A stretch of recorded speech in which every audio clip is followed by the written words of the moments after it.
Bonsoir Malek Bouti, vous êtes membre du bureau national du PS. Bonsoir Guillaume Pelletier, conseiller opinion à l'UMP. Merci à tous les deux de venir débattre sur BFM TV. Est-ce que vous avez le sentiment d'être tombé dans un piège, vous les socialistes, ce soir, lorsque vous entendez le gouvernement dire il faut voter la règle d'or, il faut l'union nationale face à la crise. Ce soir, Laurent Wauquiez dit carrément, François Hollande donne le sentiment de travailler contre la France. On a un grand classique, c'est cousu de fil blanc. Tout ça est une séquence qui a commencé il y a très longtemps. Voilà des gens qui mettent le pays en ruine, qui interpellent les autres en leur disant « c'est la ruine, faut venir travailler avec nous et nous aider ». Et si jamais vous leur posez une question sur pourquoi, qu'est-ce qui s'est passé, où en sont les comptes et tirer un bilan, ils disent « ah, vous êtes un traître à la France ». Donc non, il n'y a pas du tout de piège, il a été vu depuis très longtemps. Et je pense qu'il y a peut-être un début d'affolement face à l'accélération de la crise. Je rappelle que le président de la République est intervenu à plusieurs reprises pour dire que c'était réglé, qu'il avait tout réglé, que la semaine prochaine, comme la semaine prochaine d'ailleurs, il y aura un sommet de la dernière chance. Voilà, il s'enfonce de plus en plus dans cette crise. Donc je ne crois pas, je crois qu'au contraire, le fait d'en appeler à l'union nationale dans une situation comme ça, à quelques mois des élections, laissons la parole aux Français. C'est à eux de décider quelle va être la forme du gouvernement. C'est-à-dire pas avant l'élection présidentielle. Guillaume Pelletier, alors le gouvernement, le président a mis la France en ruine et il demande aux autres de venir l'aider à redresser le pays. Je pense exactement le contraire de ce qu'a dit Malek. Moi, je pense qu'on a un président de la République capitaine dans la crise, qui a subi un nombre de crises depuis 2007 de manière hallucinante, hein, la crise économique, financière, sociale, matières premières, géopolitique, le nucléaire, et qui est un vrai capitaine dans la tempête. Il a su... Depuis 2008, il ne faut pas oublier, ce n'est pas simplement la crise de la dette aujourd'hui, c'était la crise économique et financière dès 2008. Il a su soumettre et sauver les banques. Aujourd'hui, répondez à ce que Malek Bouti vient de dire. Est-ce que ce n'est pas un peu politicien d'essayer de, alors qu'on est devant une crise majeure, d'en faire un piège pour l'opposition? Mais c'est vous, c'est le microcosme parisien qui parle d'un piège politicien. Qu'est-ce qui se passe dans tous les pays de l'Union européenne? L'Allemagne en est l'exemple, et ailleurs. C'est qu'effectivement, quand il y a une situation de crise gravissime qui menace les fondamentaux d'un pays, on se met tous ensemble autour de la table. Et c'est vrai qu'en France, on a cette habitude un peu malsaine, et il y a un sectarisme de droite et de gauche d'ailleurs. Très mauvaise habitude de débattre, de voter, une très mauvaise habitude. Non, de discuter, de savoir se mettre autour de la table. Là où je suis d'accord avec Malek, c'est qu'il faut, je pense, à 150 jours d'une élection présidentielle, dire, voilà, les Français vont trancher. Ça ne veut pas dire qu'en amont, on ne peut pas essayer de trouver des solutions ensemble face à une crise extrêmement violente pour sauver l'euro, pour sauver l'Europe. Moi, je vais vous dire très franchement, j'ai été un partisan fervent du non à la Constitution européenne en 2005. Et je suis extrêmement marqué par ce volontarisme de Nicolas Sarkozy et cette capacité à réconcilier les Français avec l'Europe. Vraiment, fondamentalement. Qui est le premier à remettre de la politique au cœur de l'Europe et à tourner la page de cette Europe technocratique qui nous asphyxiait depuis 20 ans? C'est Nicolas Sarkozy. J'ai pas entendu la gauche sur ces sujets-là. Je pense qu'il y a une vraie division au sein de la gauche entre les fameux partisans du oui et du non de 2005 qu'on retrouve un peu aujourd'hui entre les outrances, les marquis de l'outrance, Montebourg et d'autres, et puis François Hollande, dont on ne sait pas, mais personne ne sait ce qu'il pense sur l'Europe. Je ne vois pas ce que le terme marquis vient faire dans ce débat. Je vais vous répondre d'une manière extrêmement claire. Concernant le bilan du président, le thème du capitaine dans la tempête, de l'homme qui travaille mais ne réussit pas. Mais ce que dirait un prof à un élève, c'est qu'il faut réussir. Et alors quand on veut être président de la République, on est condamné à réussir. On n'est pas là pour présenter ses excuses aux Français et raconter tout ce qui s'est passé dans les 5 dernières années. Tout ce qui s'est passé dans les 5 dernières années. La deuxième chose qui est extrêmement importante, sur ce débat, il y a une guerre qui est menée aujourd'hui contre le monde financier. Et je vous le dis, même quand on aura adopté la règle d'or, si vous l'adoptez, ça continuera. À chaque fois que l'Europe, à chaque fois que les gouvernements... Vous avez une solution, vous allez arriver, il n'y aura plus de marché financier, il n'y aura plus de dictature des marchés, tout ça, c'est un coup de baguette magique? Je pense que dans la manière dont est en train d'évoluer la crise fait une démonstration au peuple. Et c'est bien sur ce cadre-là que va se passer l'élection présidentielle. Ils sont sans soif, ils n'arrêteront pas de demander des choses. Après toutes les mesures qui ont été prises, à chaque fois la crise a rebondi. Pourquoi? Parce qu'il y a une volonté de mettre les États à genoux.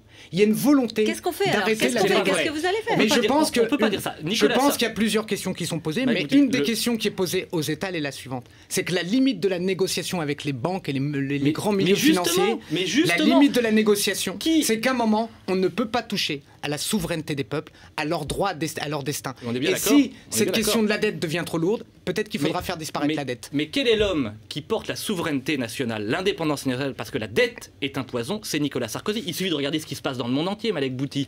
En Grèce, baisse de 40% des traitements au salaire. En Espagne, 25% de chômeurs et des files à Pôle emploi hallucinantes. aux États-Unis, sur ce qui va se passer un en France dans les Américain mois sur à venir. 45 qui est en train de perdre son logement. Eh bien, en France, grâce à ce volontarisme, et tout n'est pas parfait, il y a encore beaucoup de choses à faire, mais Nicolas Sarkozy a réussi jusqu'à maintenant à nous préserver. Et ça, quand vous c'est dites qu'il n'a pas les Français qui réussi, jugeront. il a réussi. Mais C'est les Français qui jugeront s'il les a Français réussi. jugeront de manière incontestable. Ça, c'est la première chose. Et puis sur les marchés, c'est bien un homme qui a soumis les marchés aux politiques, qui a soumis les banques aux politiques, c'est Nicolas Sarkozy. On l'a vu en 2008, par exemple. Tout le monde parlait de la fin des banques, qui a sauvé les banques, non pas au détriment du peuple français, mais en rapportant 2,5 milliards d'euros aux caisses de l'État.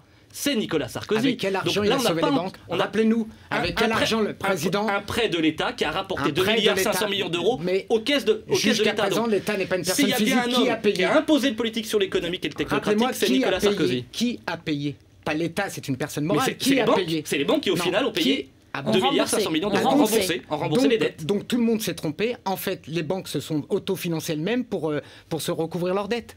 Ou c'est l'argent public. Mais il y a eu un prêt qui a rapporté de l'argent à l'État. Est-ce qu'il y a eu de l'argent public donné aux banques pour les sauver? Évidemment, dans un premier temps, mais cet argent public a rapporté 2,5 milliards d'euros, c'est pas rien. Vous avez dit effacer la dette, ça veut dire que quoi? Les socialistes veulent effacer la dette, c'est-à-dire ne plus rembourser la dette? Je n'ai pas dit ça, je dis que... j'ai entendu ça, moi. Je vais préciser, au stade de la demande et de la rapacité des marchés, on peut se retrouver, et quel que soit le gouvernement, à un moment, dans une situation où, pour mettre fin à ce bras de fer entre les milieux financiers et les États souverains, la question du recouvrement de la dette va être posée d'une manière obligatoire. Parce qu'on est dans une démarche qui n'est plus financière, on est dans une démarche politique du point de vue des marchés financiers qui ne veulent pas de régulation, qui ne veulent pas de normes, qui ne veulent pas qu'on contrôle ce qui se passe. Et donc on ne rembourse pas, on part avec l'argent. Je vous rappelle qu'il y a un certain nombre de communes en France qui ont fait le choix face aux emprunts toxiques de poser la question de ne plus les rembourser. Mais justement, Nicolas Sarkozy a, lui encore, n'avait ni entendu ni Jacques Chirac, ni Lionel Jospin, ni François Mitterrand sur la régulation de la mondialisation, sur la création d'une taxe financière des transactions boursières et européennes. Et je crois qu'il faut deux choses. Il faut à la fois la discipline budgétaire. On ne peut plus faire comme avant. On ne peut plus dépenser plus que ce qu'on reçoit. Et à ce titre, la règle d'or est évidemment une bonne solution. Et puis, deuxièmement, engager des réformes structurelles dans notre pays. Oui, on ne peut plus remplacer. Sur la fonction publique, on doit faire des réformes, ne pas remplacer un fonctionnaire sur deux, réforme des universités, réforme des hôpitaux, réforme des collectivités territoriales. Il y a plein de choses à faire et ce gouvernement a engagé depuis 4 ans des réformes extrêmement audacieuses et courageuses. Deux questions d'actualité. D'abord, le rapport de la Cour des comptes sur le comité d'entreprise de la RATP. Voilà, on voit une gestion opaque, on voit des abus apparemment. Est-ce que ça veut dire qu'il faut remettre à plat le financement des comités d'entreprise d'abord? Nathalie Kosciusko-Morizet sur ce plateau a dit qu'il faut des comptes certifiés désormais dans les comités d'entreprise et globalement des syndicats. Elle a 100% raison. Alors il y a une loi de 2008 qui oblige la certification des comptes pour les syndicats. Je pense qu'il faut l'étendre évidemment aux comités d'entreprise, à l'image de ce qui se passe pour les partis politiques, avec la loi sur la transparence des finances des partis politiques depuis 1995, avec une certification par deux commissaires. Qui a tellement touché M. Balladur. Deux commissaires aux comptes. Bon. Et en forme, aujourd'hui. Et puis, deuxième sujet, je pense que Nicolas Perruchot, avec son rapport parlementaire, a été assez courageux.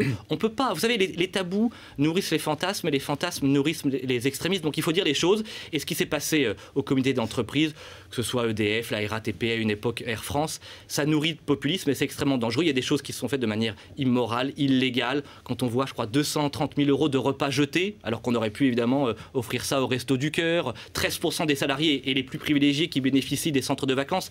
Il y a plein de choses qui ne vont pas. Il faut évidemment plus de transparence. Je pense qu'on est là-dedans dans de l'anecdotique. Mais vraiment, hein, je l'assume dans l'anecdotique. Je ne dis pas qu'il ne faut pas de transparence, je ne dis pas que les choses ne doivent pas être dans le bon ordre. Mais si dans le gouvernement, on n'a pas de choses à faire, à se préoccuper des comités d'entreprise et de leurs colonies de vacances par les temps qui courent, c'est qu'il y a quelque chose qui cloche. Et à mon avis, il y a quelque chose qui cloche dans le fonctionnement. Tous les abus, en bas comme en haut, doivent être condamnés. Oui, bien sûr. Et celui-là, entre autres. Le juge Courroy dit je n'ai pas commis d'infraction, mais la Cour de cassation dit il a violé la loi sur le secret des sources des journalistes, dans l'affaire des fadettes des journalistes du Monde. Là, par contre, on est dans une affaire sérieuse, qui est la séparation des pouvoirs. La démocratie, elle repose sur un principe extrêmement clair qu'on connaît, qu'on a tous appris à l'école. On sépare le pouvoir exécutif, le pouvoir législatif et le pouvoir judiciaire. Là, vous pensez qu'il a été sous la domination du pouvoir exécutif? En tout cas, du président, du gouvernement. Depuis de multiples mois, à de multiples reprises, on a l'impression qu'il y a des difficultés qui sont posées sur l'indépendance de la justice. Si la justice n'est pas indépendante, que ce soit contre le gouvernement, l'opposition, quel que soit le gouvernement, c'est la démocratie qui est un grand problème. Et quand je vois le témoignage d'un ancien membre du Conseil constitutionnel, pour revenir à cette affaire Balladur, dire que pour des raisons d'État, on a tordu le droit on a accepté des comptes. C'était un président socialiste au Conseil constitutionnel, enfin bien Roland sûr. Dumas, le oui, c'est Roland Dumas. Oui, mais ça me gêne pas. Même si c'était Roland Dumas, moi ça me gêne. Moi, c'est pas la couleur que je juge. Voilà. Là, je trouve que ces comportements, et dans une affaire, par exemple, où il s'agit d'espionner des journalistes. Alors, les journalistes sont pas des anges. Le mot de la fin. Mais c'est un contre-pouvoir. Et donc, je pense que c'est une affaire extrêmement grave. On est évidemment pour plus de transparence. Moi, je suis attaché, nouvelle génération, à l'indépendance de la presse, à l'indépendance de la justice. Je trouve que Nicolas Sarkozy était l'un des premiers présidents de la République à mettre plus de transparence, présidence de la Cour des comptes confiée à un socialiste, présidence de la Commission des finances à l'Assemblée confiée à un socialiste. Je ne suis pas chroniqueur judiciaire, je suis un politique. Et ça je dépend crois si c'est un comité d'entreprise ou un juge. J'ai cru remarquer. Non, pas du tout. Chroniqueur judiciaire. Non, justement, on peut dire un certain nombre de choses, on peut commenter, mais les mises en examen, ça m'a toujours gêné, qu'elles soient de droite ou de gauche. On voit à la fin, à la justice de faire son travail. Et quand vous citez Balladur, Karachi ou Clearstream, on sait très bien qu'au final, on n'a pas vu grand-chose. Merci à tous les deux. Merci, c'est le 20h d'Alain Marchal. Tout de suite.